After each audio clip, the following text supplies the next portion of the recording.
Neighbors have been rocking this front porch on East 75th Street in Cleveland with some Motown hits.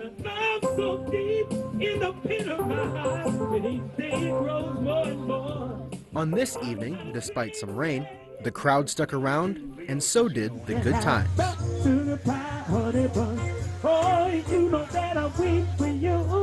The neighbors call it a Leo's listening party. But what's behind that name? Leo? Who's Leo? What's Leo? It's a tribute to a legendary Cleveland music venue, Leo's Casino, which stood just down the street from this East 75th Street home. We went to the Rock and Roll Hall of Fame for a history lesson. Leo's Casino was owned by a man named Leo Frank, who first started a jazz club on Central Avenue and East 49th from 1952 to 1962, when it unfortunately burned in a fire. Then he partnered with a man named Jules Berger in 1963, and they moved the club into a space in the Quad Hotel on Euclid Avenue at 75th. Leo's Casino crowds saw the biggest acts in R&B and jazz. The OJs, Dionne Warwick, The Temptations, you name it.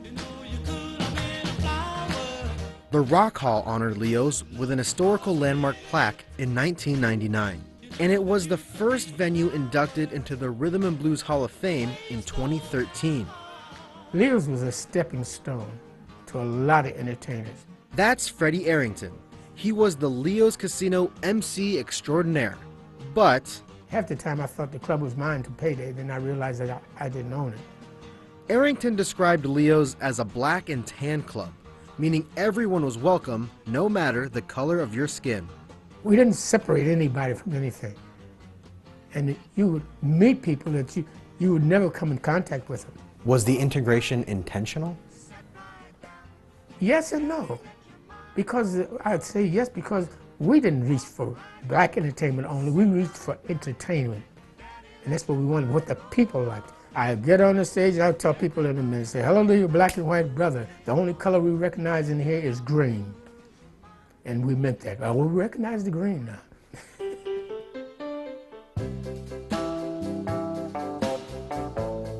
Arrington is full of stories. Smokey Robinson. And I knocked on the door. And Smokey said, what do you want? Anyway, I told him, I said, the kids are standing outside for a matinee. He said, well, I'm going to get for a matinee. He said, I'll tell you what I do. I said, what's that? He said, these kids buy my records. They make me and make my show. He did the show, and he did a dynamite show. I mean a dynamite show.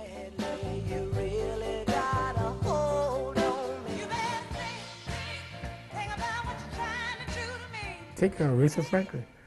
Her and I were talking in the dressing room, and I was talking about, her and I were talking about another entertainer.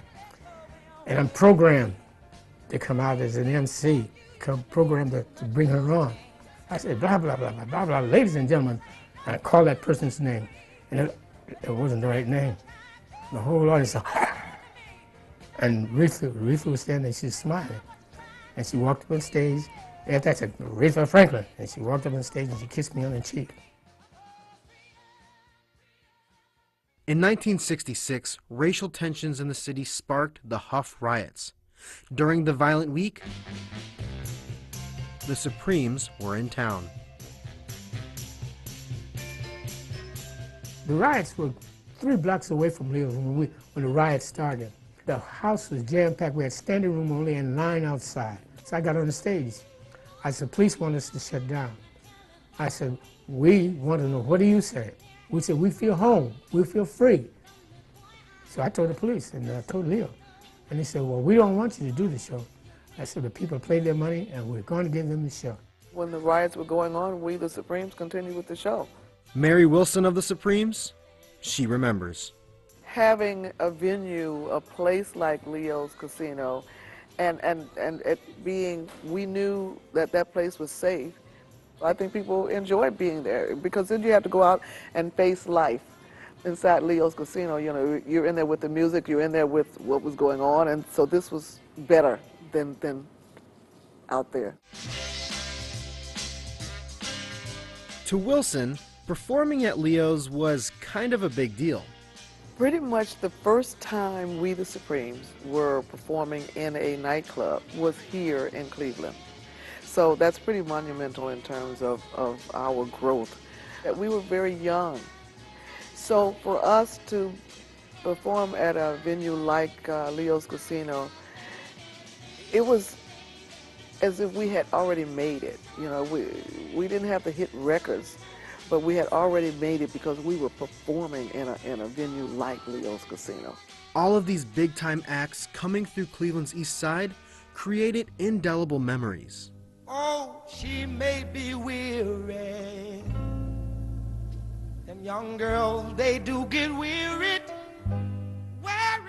I was very excited because here I'm on my first date, and plus I'd never been to a club before, so I had all kinds of exciting things going for me. Before retiring, Ruthie Brown worked for the Rock and Roll Hall of Fame. Her hard work brought the museum's dedication ceremony to Leo's Casino in 1999. But she also visited Leo's much sooner. I didn't realize at the time how important that photo was going to be. And that was our first date, and that's what brought me to Leo's. It must have gone pretty well because we celebrated 50 years of marriage last April. Unfortunately, the memory making came to a halt. Leo's Casino closed for good in 1972. The building came down in 1999, and an Aldi grocery store took its place. The plaque from the Rock Hall went missing during construction.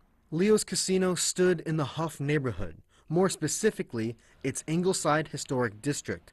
The surrounding streets were loaded with music and entertainment venues. That's no longer the case.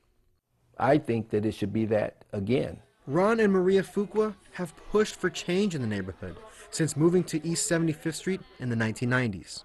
When you put that much time and energy into letting the community know, now we're bringing the standards back up, and we stood our grounds. We did not leave. We did not give up. What is the identity of this neighborhood, and what do you want the identity to become? Our ideal agenda is to have an entertainment zone. Perhaps something similar to what it used to be?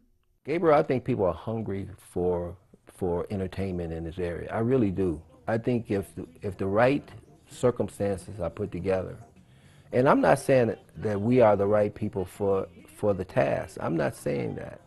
I'm just saying that I know it is needed. Partnering with Midtown Cleveland, Inc., the Fuquas host those Leo's listening parties. These Leo's listening parties could be a sign that things are looking up. By reviving the Leo's Casino spirit, neighborhood excitement is rising. And that Leo's Casino plaque that went missing, it was safely returned to the Rock Hall. Before you break my heart, think it over.